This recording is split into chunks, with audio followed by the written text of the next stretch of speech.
Good morning.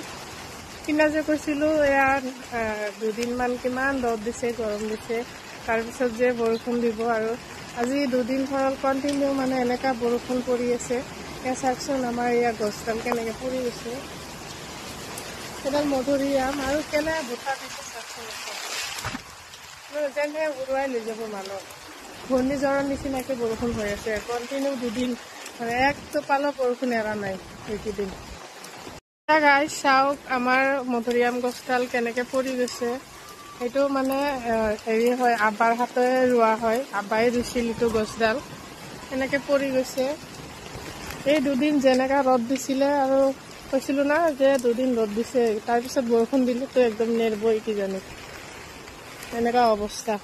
চাওকচোন মধুৰিআমডালৰ অৱস্থা কেনেকুৱা।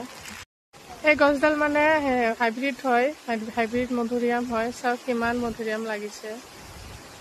এই দুদিন যে কণ্টিনিউ বৰষুণ পৰি আছে, সেইকাৰণে আৰু বতাহও দিছে ন, ধুমুহা নিচিনাকৈ একদম ঘূৰ্ণিঝড় হৈছে কিজানি, এনেকুৱা অৱস্থা। চাওকচোন কেনেকুৱা অৱস্থা।